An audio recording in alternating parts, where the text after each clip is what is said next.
এই বিএনপি বড় বড় নেতারা খুব হুঙ্কার দেয়, কিন্তু শহীদ সালাউদ্দিন কাদের চৌধুরী ফাঁসির পরে সারা দেশে একদিন হরতাল দিতে পারে নাই। চট্টগ্রামে আধা বেলা হরতাল ডেকে দায়িত্ব সারিছিল, এখন এদের র্যাডম বেড়েছে, আর্কিলিস হয়ে গেছে। এইসবের পরিণতিকালে খুবই খারাপ হবে। রাজনৈতিক প্রতিপক্ষকে ডিল করা শিখেন, যাদের দয়ায় পলিটিক্যালে সাহস ফিরে পেয়েছে তাদের কটু কথার সমালোচনা সহ্য করা শিখেন। জুলাই একটা বড় দল, আওয়ামী লীগ আপনাদের চাইতে বড় দল ছিল, ওর দিছে বাচ্চারা, দিল্লি পাঠে দিছে। এমন আর একটা পরিস্থিতি তৈরি করেন না আপনাদের কলে যাওয়ার জায়গা নাই। বড় দলের অভিভাবক সুলভ আচরণ হবে, দয়া এবং ভালোবাসা দিয়া। আপনারা নিজেদেরকে রাজনৈতিক প্রতিপক্ষ ভাবেন, মাথায় যদি নিজেদের বয়স্ক মুরব্বী আর তাদের বাচ্চা ভাবেন, তাহলে ভাই আপনারা রাজনীতি করতে পারবেন না। হ্যাঁ, আওয়ামী লীগের সাথে যে আচরণ করেছিলাম আমরা, আপনাদের সাথে সেটা শুরু করব, এবং এটা করলে আপনাদের চটি বাটি গোল হয়ে যাবে, কয়ে দিলাম আগে থেকেই। আবার দেখেন, বিএনপির এক যুব নেতা স্লোগান দিচ্ছে, তুমি কে আমি কে বাঙালি বাঙালি। শুনুন।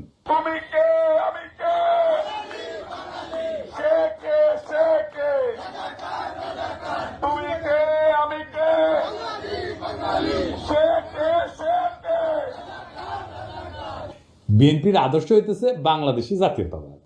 বাঙালি জাতীয়তাবাদকে পরাজিত করে বাংলাদেশি জাতীয়তাবাদের প্রবক্তা ছিলেন শহীদ জিয়া, এবং এটা শহীদ জিয়ার অরিজিনাল আইডিয়া, কেউ কয়া দেয়। শহীদ জিয়ার রাজনীতিকে এরা কম্পোর্ট দিয়ে দিল, এরা বিএনপিকে আওয়ামী লীগ বানায় ফেলতেছে। সাবাস বাঘের বাচ্চা, উই ভাবিচ্ছে যে এই কইরা লীগের ভোটগুলো টানবি, কিন্তু ওর যে নিজের ভোটগুলো জয় বাংলা হয়ে যাবে সেই খবর আর নাই।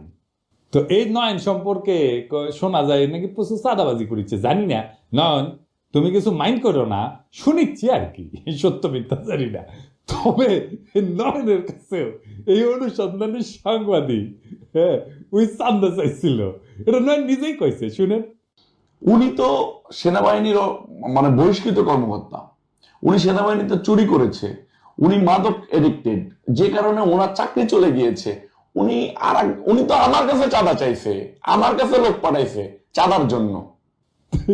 ভাই নয়ন, তুমি অনেক গুরু মানো, তুমি অনেক গুরু মানো, তোমার কয় চান্দা, তোমার কাছে যদি চান্দা চায় তাহলে কি অবস্থা চিন্তা করো। যাই হোক, সত্যি কথা বলতে, যদি আওয়ামী লীগ 1975-এর পর গণতান্ত্রিক ধারা ফিরে আসতো, আর কলকাতার ইন্টেলিজেন্সিয়ার পরামর্শে বাঙালি জাতীয়তাবাদ চাপাই না দিয়া বাংলাদেশি চেতনাকে বিশ্বাস করত, যদি তারা জিয়ার তুলনায় আরো গণতান্ত্রিক হওয়ার দিশা বেছে নিত, তাহলে আজ তাদের এমনভাবে উৎখাত হইতে হইতো না।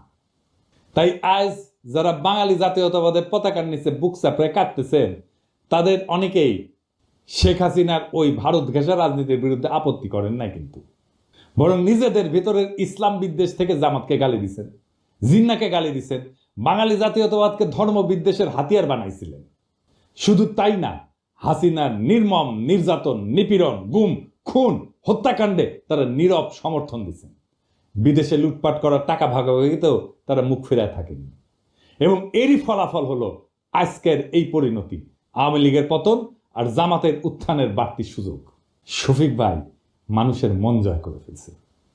উনি মন জয় করার মতোই মানুষ, একজন অত্যন্ত উঁচু মনের মানুষ, একজন অত্যন্ত ক্যাপাবল লিডার।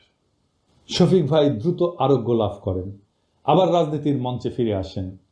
আমাদের অনেক কাজ করতে হবে একসাথে, সেই কাজে শফিক ভাইকে দরকার, শফিক ভাইয়ের মতো নেতা দরকার, শফিক ভাইয়ের মতো মুরব্বী দরকার।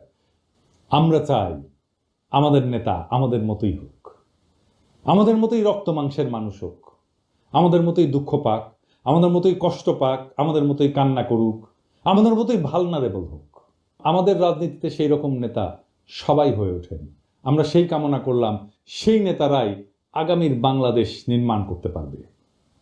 সেই দিনের অপেক্ষায় আমরা থাকলাম। আমরা সেই দিন একসাথে আবার সেই বিপ্লবকে পুনর্নির্মাণ করব, আবার সেই বিপ্লবের স্বপ্নে আমরা নতুন বাংলাদেশ গড়ে তুলব। চরমনাইকে সালাউদ্দিন সাহেব বলছে চরের দল, তারা একটা চরের দল, তারা কখনো একটি আসনও পায় নাই, একটা মেম্বার চেয়ারম্যানও হইতে পারে নাই। শেষ পর্যন্ত একটা সিটি কর্পোরেশনের নির্বাচনে আওয়ামী লীগের অধীনে নির্বাচনে গেছে, সেই নির্বাচন আমরা বর্জন করেছিলাম, সেখানে একটা দন্ত মোবারক শহীদ হয়ে গিয়েছে। এগুলো কি? এই কথা বললে একেবারে স্যাট করে উঠলে হবে 16 বছর চোদনের উপরে থেকে সালাউদ্দিনের মতো নেতারা ছাড়া হয়ে গেছিল। কক্সবাজারের নাকে খত দিয়া বদিয়ার বাইকটা জাফরের ভয়ে রাজনীতি করিছে বলে জানি না আমরা যখন ছাত্র রাজশাহীতে, তখন পাপিয়া ও রাজশাহী ইউনিভার্সিটির ছাত্রদল নেত্রী তুখোর বক্তা। পাপিয়া তখন ক্রেজ আর কি, পাপিয়া আসবে বক্তৃতা দিবে, শুনলে পাবলিক ঝাইপে পড়ে। আমিও খালি শুনি পাপিয়া নামে এক নেত্রী আছে, হেভি বক্তি মাঝারে, এ তো শোনা হয়নি কখনো। তো এর মধ্যে পলিটেকনিকে ইলেকশন হবে, আমি কাজ করতেছি দিন রাত, এটি আমাদের ক্যান্ডিডেট আছে, ভালো ক্যান্ডিডেট জিতবে আমরা জানি। হেভি গরম পড়িছে, রাজশাহীর গরম তো জানেন, চান্দি ফাটানো গরম।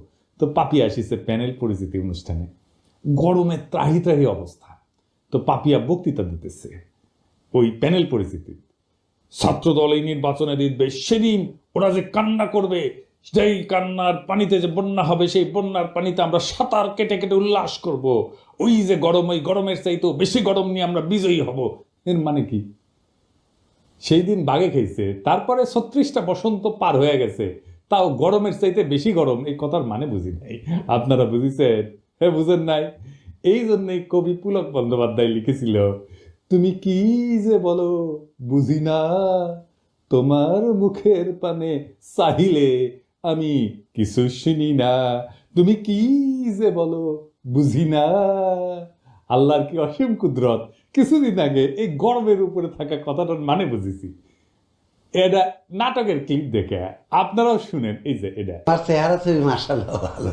তো যাই হোক, ক্যাবলা কোন দিকে? ক্যাবলা কি? আরে পশ্চিম। এদিকে। এরকম টেলিভিশন দেখি না, টেলিভিশনটা একটু সারা তো। এটা টেলিভিশন না। তাহলে এটা কি? এটা জানার আপনার দরকার নাই, গরম লাগলে খবর দিয়ে। আমি তো গরমের উপরে সব সময় আছি। হ্যাঁ, পাপিয়া এখনো গরমের উপরেই আছে, বুঝছাও? তো ইলেকশনে ছাত্রদল জিতে নাই, ছাত্র ইউনিয়ন জিতেছিল। তো বিপি সহ কয়েকটা আসনে এখন কইতে পারেন এই হারমোনিয়াম পার্টি ছাত্র ইউনিয়নে আবার জিতেছিল বিপি ইলেকশনে। ওই সময় মানে 90-এর ছাত্র ইউনিয়ন আলাদা ছিল। ওই সময় রাজশাহী কলেজে ছাত্র ইউনিয়নের ভিপি, পলিটেকনিকে ছাত্র ইউনিয়নের ভিপি, বিআইটিতে ছাত্র ইউনিয়নের জিএস, আর রাজশাহী মেডিকেল কলেজে ছাত্র ইউনিয়নের জিএস তো আমি ছিলাম। তো যাই হোক, পাপিয়া আবার বিএনপি হারানোর কোশিশ করিচ্ছে। থেকে এসে কেউ যদি মেম্বার হয় সেটাকেই মানতে চায় না। আবার প্রবাসী ভোটাররা রেমিটেন্স দেয়, তো তাদের পরিবারের জন্য তারা টাকা পাঠায়, তাদের পরিবার ভিটামাটি বিক্রি করে ছেলেকে বিদেশ পাঠায়। তো সে তার দায়িত্ব আছে তার পরিবারকে টাকা পাঠানোর। তার জন্য বাংলাদেশের রাজনীতিতে অংশ দিতে হবে, ভোটার বানাতে হবে। কে বলছে? বাংলাদেশের সুখ দুঃখ একটা নিরাপদ জায়গা থেকে তারা প্রতিবাদ করে। আমাদের মতো রংপানি থেকে, রিমান্ড থেকে, লোহার রড থেকে থেতলা করা, আর পুলিশ পিটানি, আর দিনের পর দিন 40 দিন 50 দিন থানা ও থানা করে বেঞ্চের উপর বসায় রেখে রিমান্ড কার্যকর করা, এগুলো কি প্রবাসী ভোটাররা কখনো তারা কি ভুক্তভোগী? তো ভুক্তভোগী হয়তো ভুক্তভোগী হতে যাবে কেন? ভোটের অংশীদার হতে যাবে কেন? এগুলো মাঠ থেকে কি সুপারিশ আসে এটা আগে বুঝতে হবে। বিএনপির রিজভি ভাই কইছিলেন আওয়ামী লীগে কি একটা ভদ্রলোক নাই, কিন্তু রিজভি ভাই এরকম মূর্খ আর উন্মাদকে কেন দলে রাখিছেন? ও তো রাজনীতি কিছুই বুঝে না, ওর মাথাত কেউ ঢুকেছে প্রবাসীরা বিএনপি ভোট দিবে না, আর ওই সারিন্দা বাজানো শুরু করেছে প্রবাসীদের ভোটই দিবার দিবি না, যাতে যেন বিএনপি জিতে। হ্যাঁ, প্রবাসীরা জেল জুলুম সহ্য করে না, তাই ভোট দিবার পারবে না। হ্যাঁ, ওই এখনো গরমের মধ্যে আছে। আমাক কয় সকলে, দাদা ও কিছু কবেন না। কি আর কমু, ওর মাথার স্কুপ কুটি খুলে পড়েছে, ওটা খুঁজে দেয় না, ওটা খুঁজে দেওয়া লাগবে, তাহলে ঠিক হয়ে যাবে সব। বেশি গরম পড়েছে বোধ হয়। ইনকিলাব জিন্দাবাদ।